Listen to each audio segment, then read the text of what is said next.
to get started, I want to acknowledge a couple of people that are here.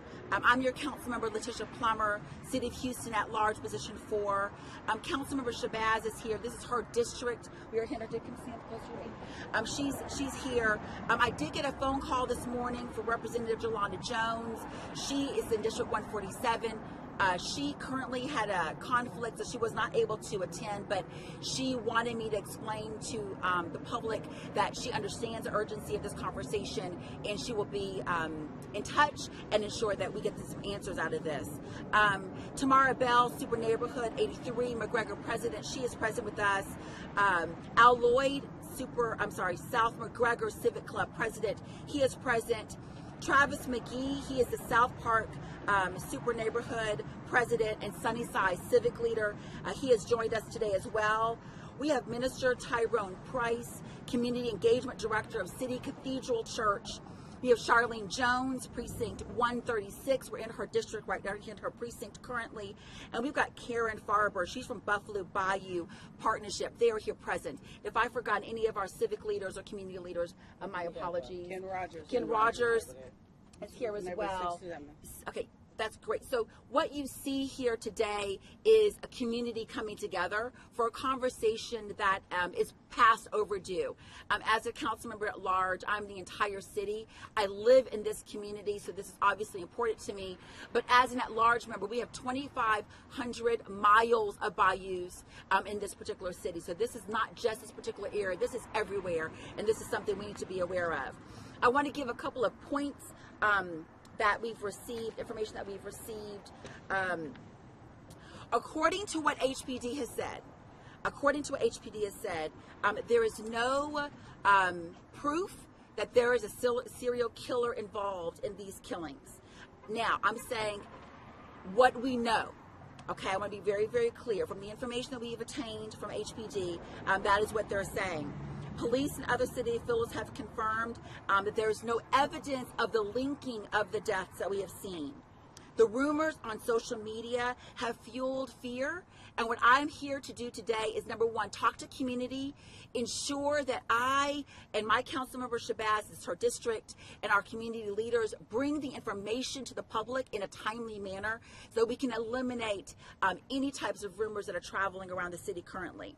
In 2025, there have been 15 bodies that have been found in the Houston area bayous, 6 in the last 2 weeks.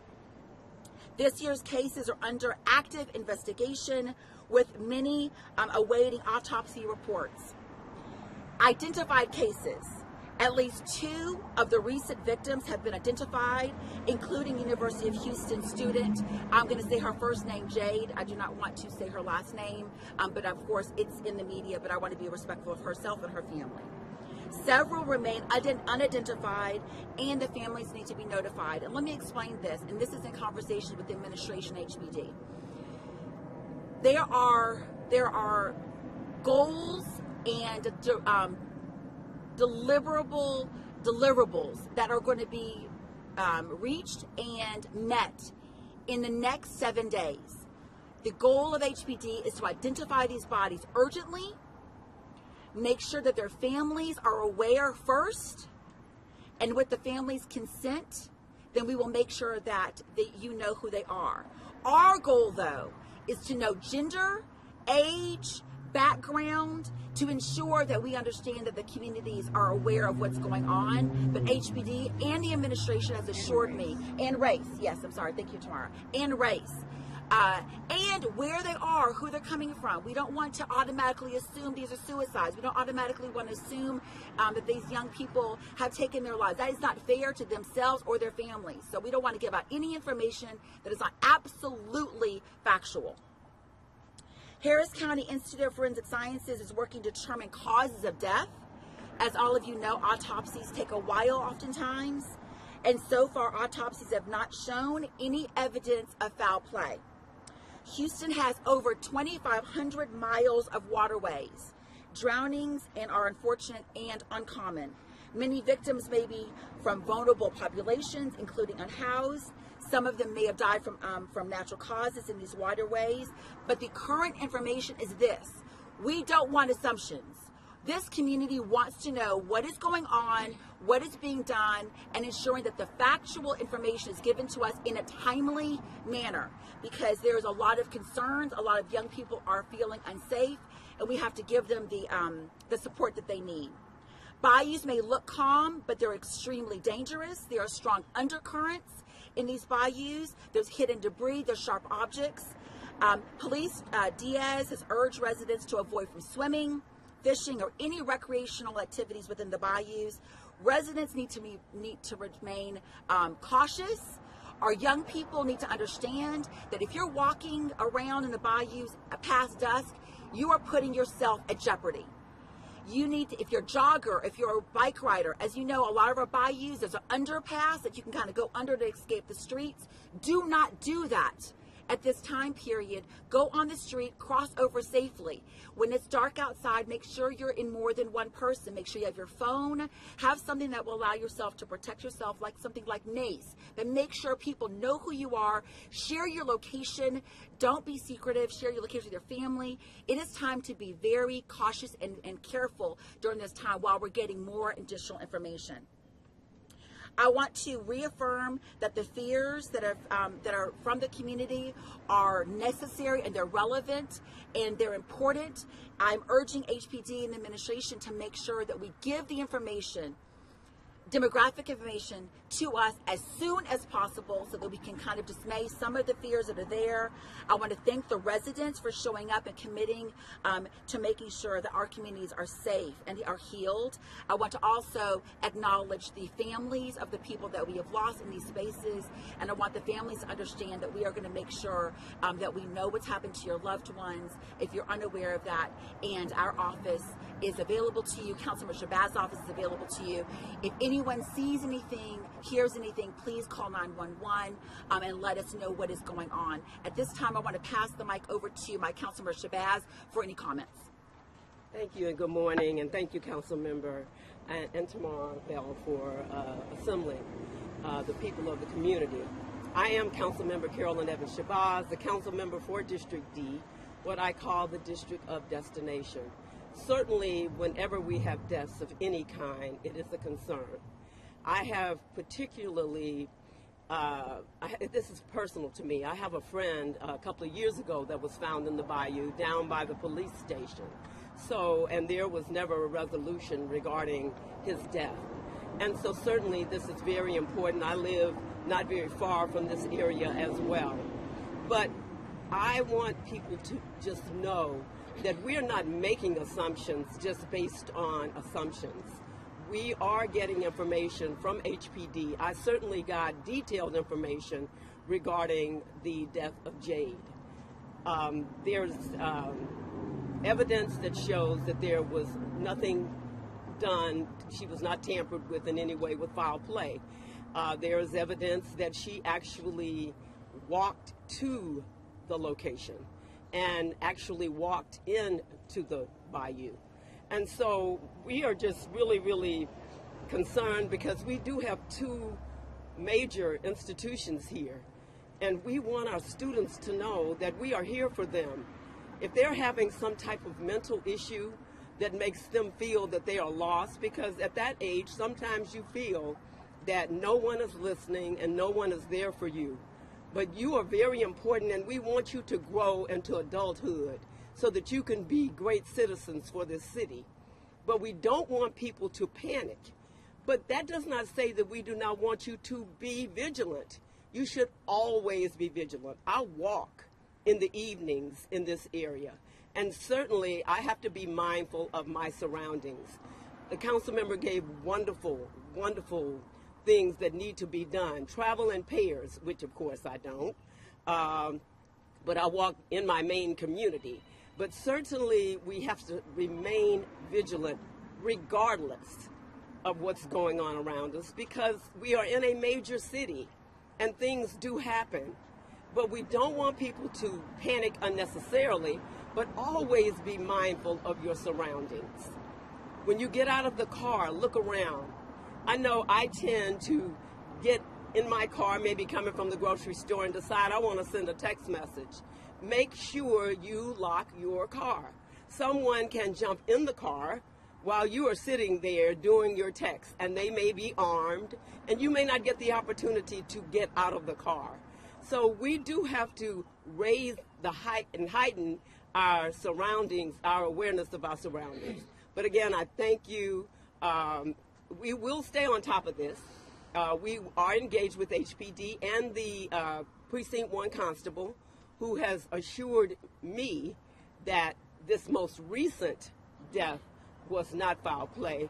But we don't want anyone to befall a tragedy, regardless if it's at their own hands or at the hands of someone else. So certainly I do thank you, and I thank the community for coming out. And I see Deloitte Parker over here with the Shape Center, and he's already aware of things. And we have our seniors. It's not just young people that can befall criminal activity. And so certainly I am thankful that you all are here, because this is how we get the word out. You know, we can do the social media, we can do the Facebook, we can do all of those things, but we rely on the media to get the word out to people that these things are happening. Now, there were several deaths last year, so they're saying that this is not unusual, but we don't want it to happen at all. And so certainly we're going to do what we can to stop criminal activity, period. And so again, I thank you, Council Member, for allowing me to have a few words. Thank you. Thank you. And I want to acknowledge former District B Councilmember Dwight Boykins. He's present as well. And thank you so much for being here too. Tamara Bell. Good morning. I'm Tamara Bell. I am the chairman of MacGregor Super Neighborhood 83. I'm former chairman of the Super Neighborhood Alliance for the whole city from Clear Lake to Kingwood. And I appreciate Letitia helping get this to collaborate this, and I appreciate the presence of all of you all here, because you see the community that I'm talking to, they're not happy at all, because you may not know some things, but there are some things that they feel they should have been told. Because, for example, the young lady at University of Houston, I went to her vigil. I don't think there's a student on that campus that's going to believe what was just said. Over 400 kids attended that vigil.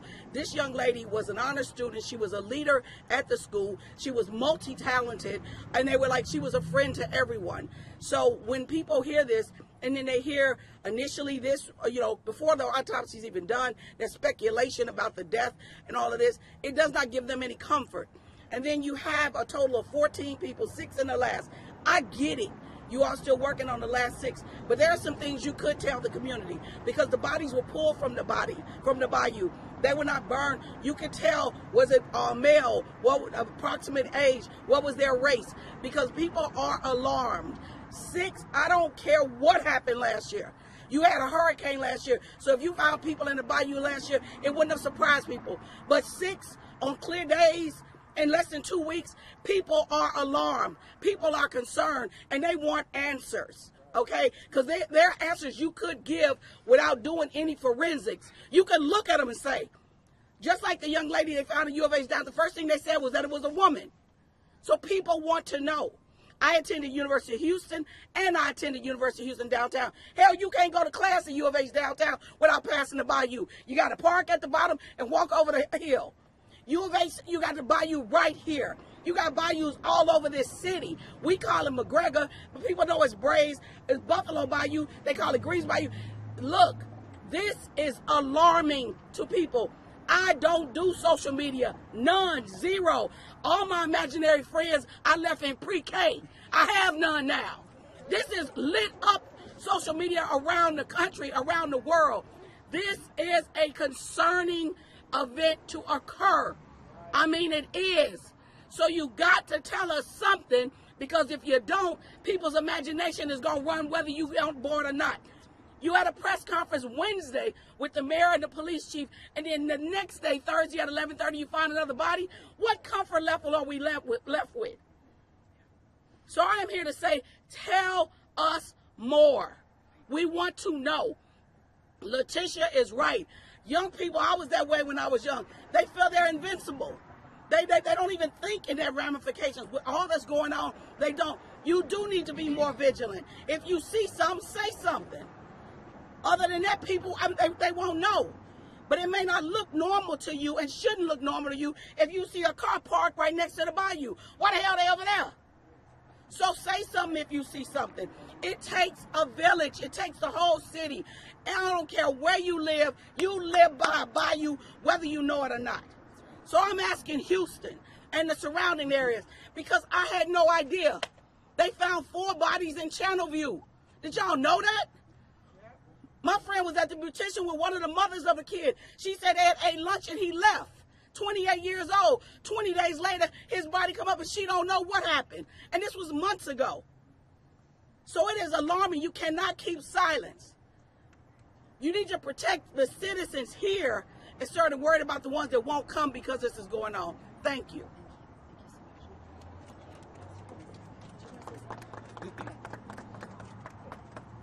Good afternoon. Good morning. My name is Travis McGee. I'm the Super Neighborhood President for South Park and also the Civic Leader for the Sunnyside area.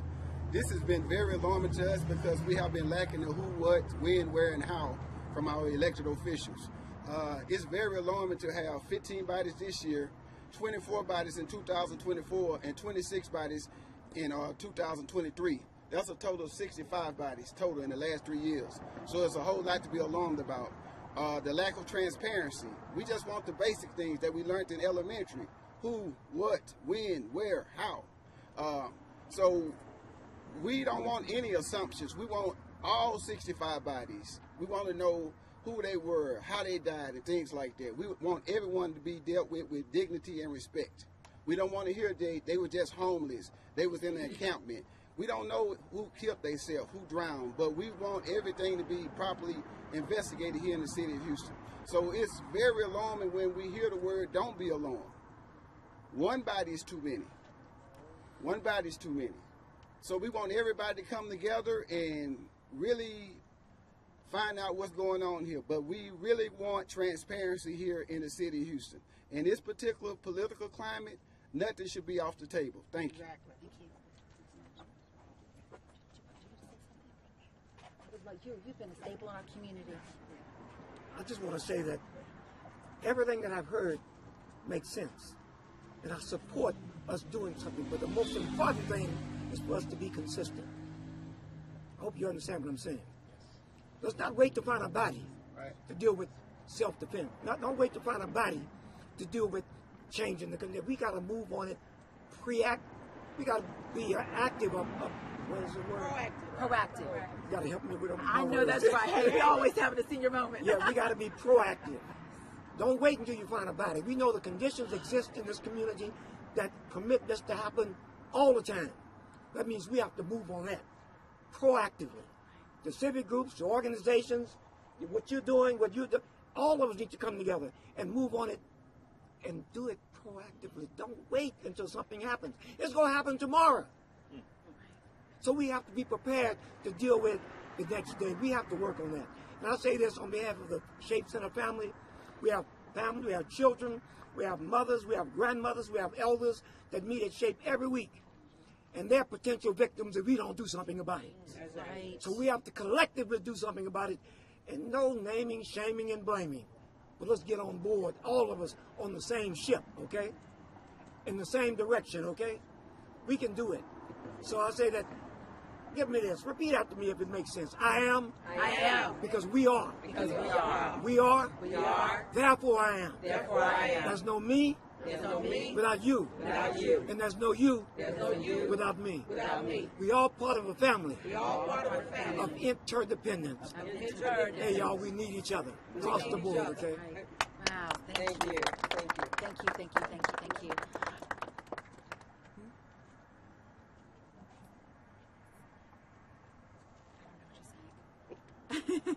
Okay. With that being said, let me give a couple more points that I got from the administration HPD. When a body is found, obviously they have to identify the body. They've got to find their next of kin.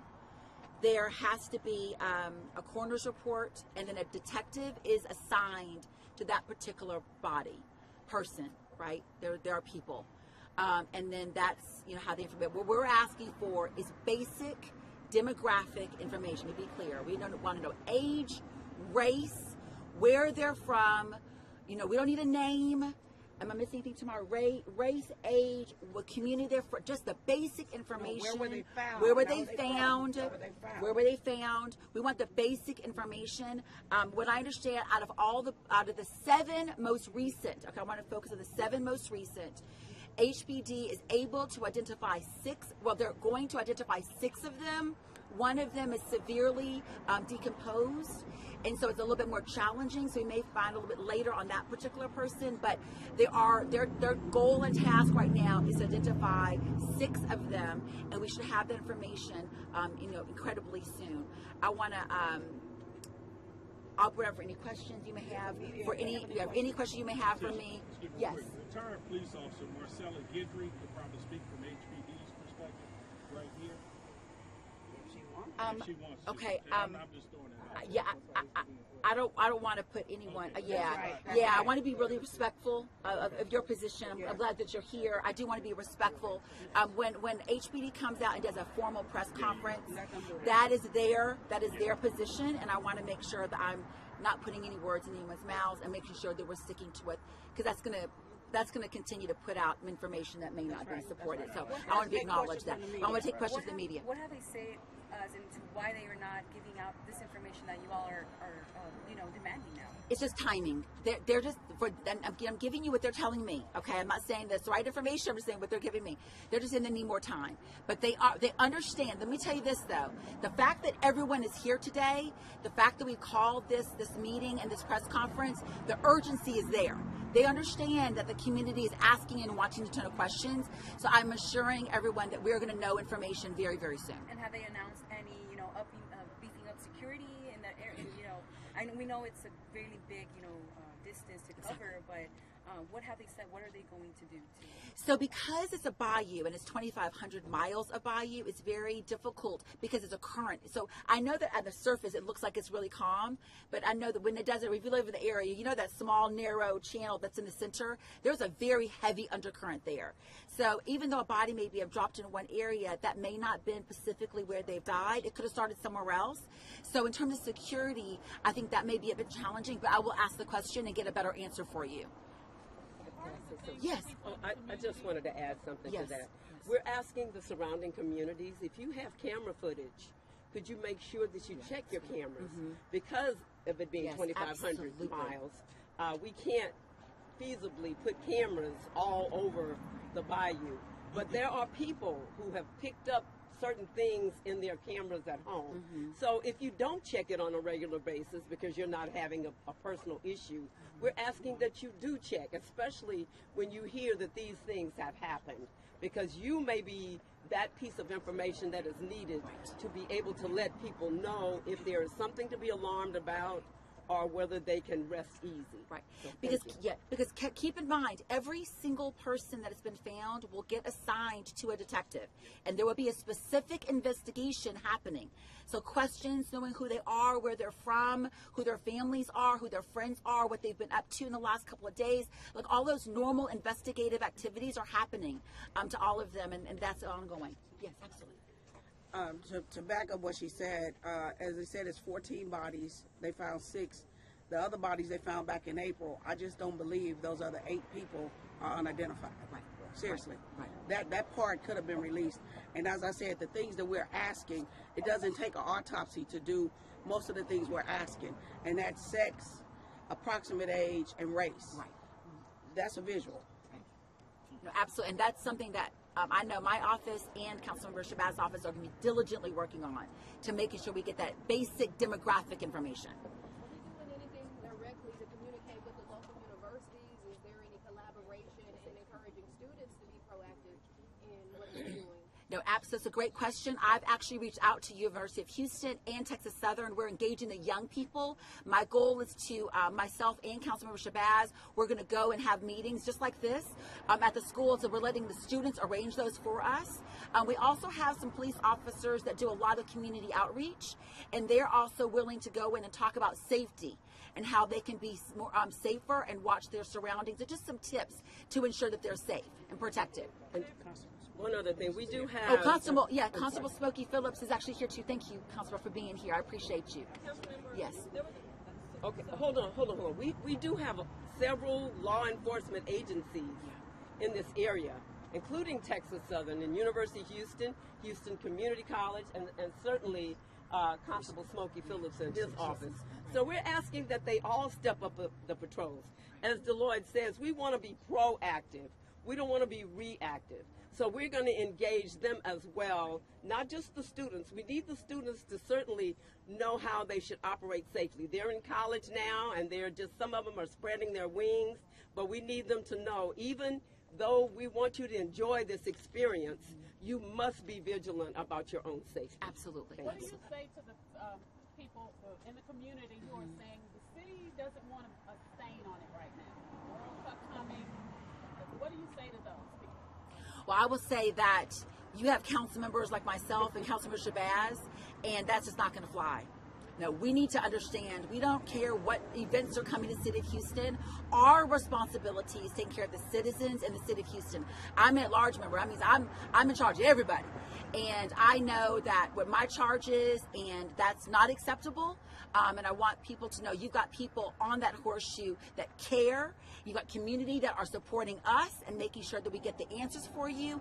And so I want to let you know that's not going to happen. I have two questions. Absolutely. One was tomorrow mentioned 14, someone else mentioned 15, and we heard 16. Is there a consensus about how many bodies have been found? And the second question is, what kind of security or anything is in place for those areas where it's really dark?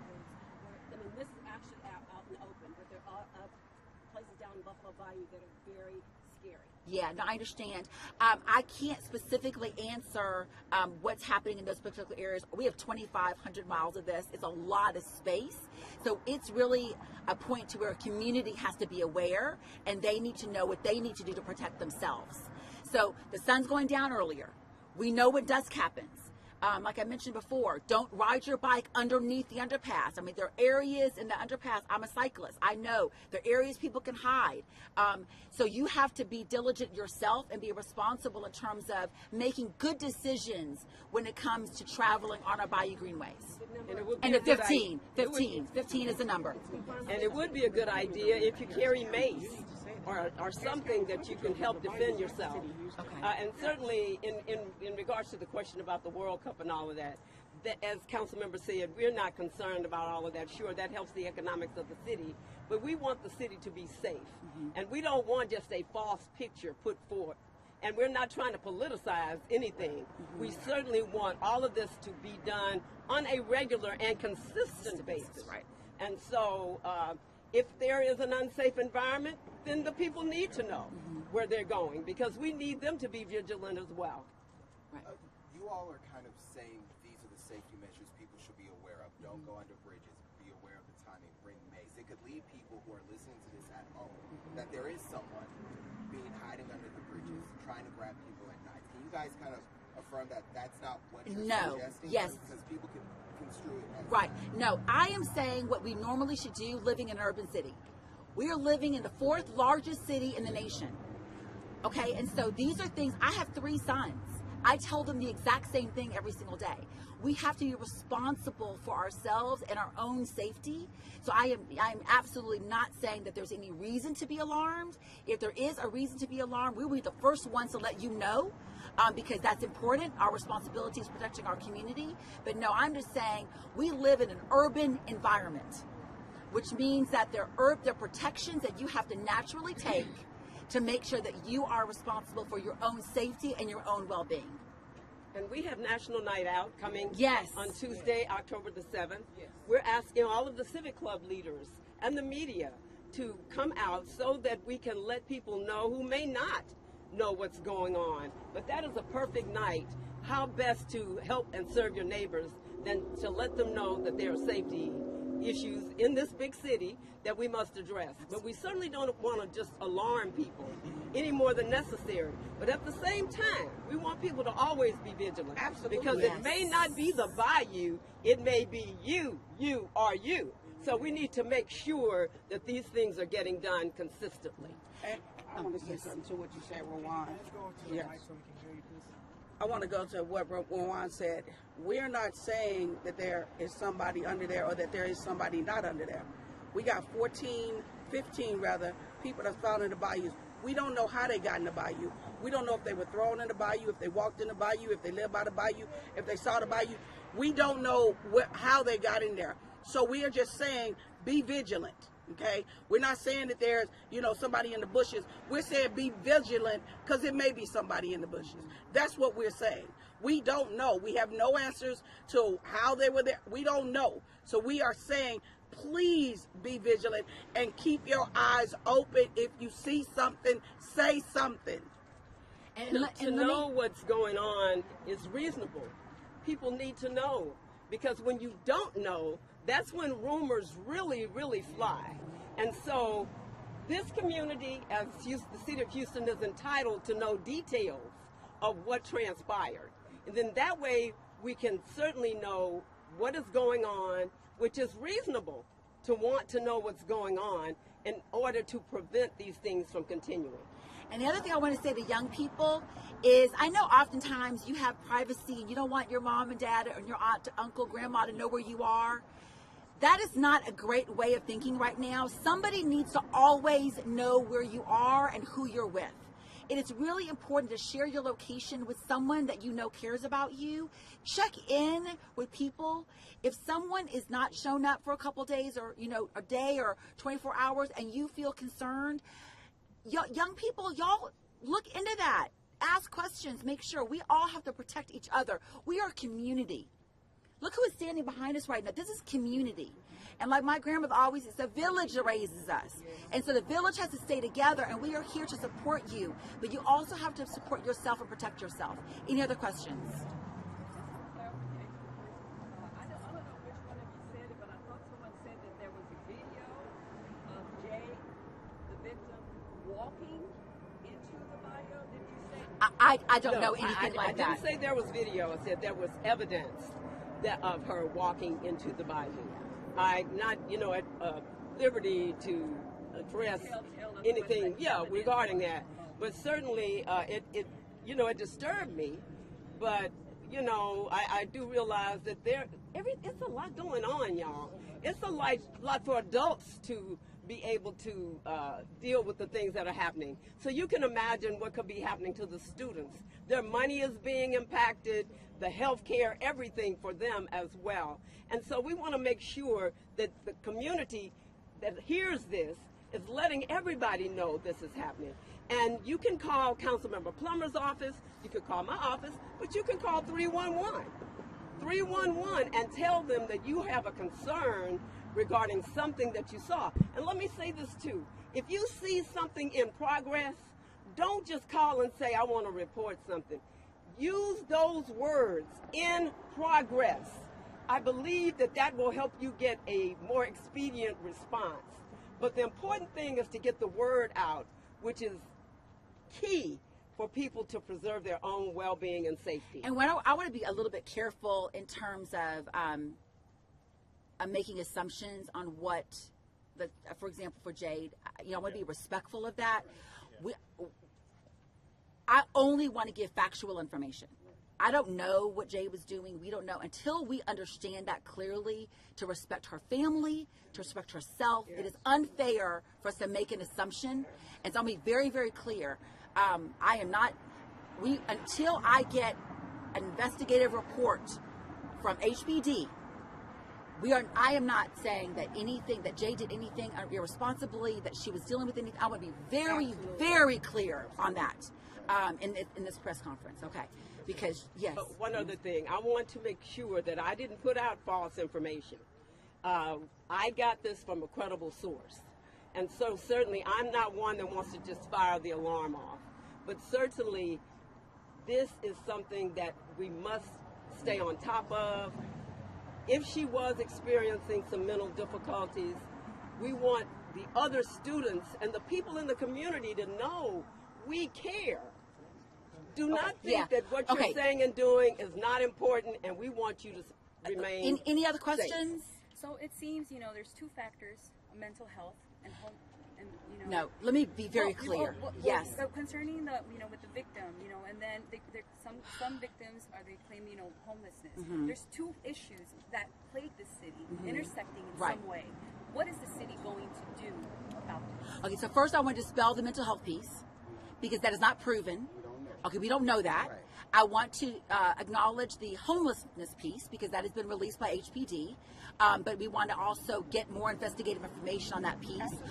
Harris Health is supportive when it comes to mental health issues. All of you know we have lost funding from a federal government perspective. Mental health is a real concern for the city of Houston, but Harris Health and the Harris Center are where we get the support for mental health issues. And if you have any concerns with anyone in your family that may be struggling with mental health, there are suicide prevention lines that are also accessible to us.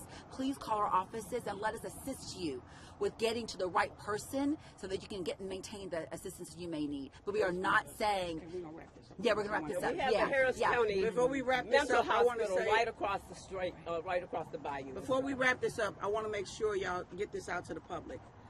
If you all have a family member who you have not been able to reach, and that is an abnormal behavior for them, please contact the police and let them know. Because, you know, they'll tell you it's a 24-hour wait before they'll tell them. But if you got somebody you've been trying to get a hold of for 3 or 4 days and that's abnormal, let them know. Please, let them know. We got to check on each other. And especially elderly people.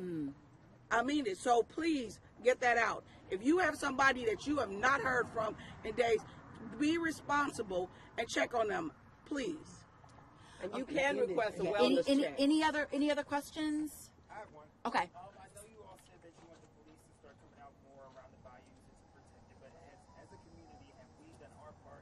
Maybe like some task force that we plan to start or something? No, like I said, the Bayou is 2,500 miles, right? It's a lot. It's under Harris County flood control, and so I will be having a conversation with them to see what they can do. And our office will, send out some follow-up information. That's a great question, but I will definitely follow up on how we can do that. Thank you all so much for being here. We really are grateful for your attendance. Thank you so much. Really appreciate you. Really appreciate you all.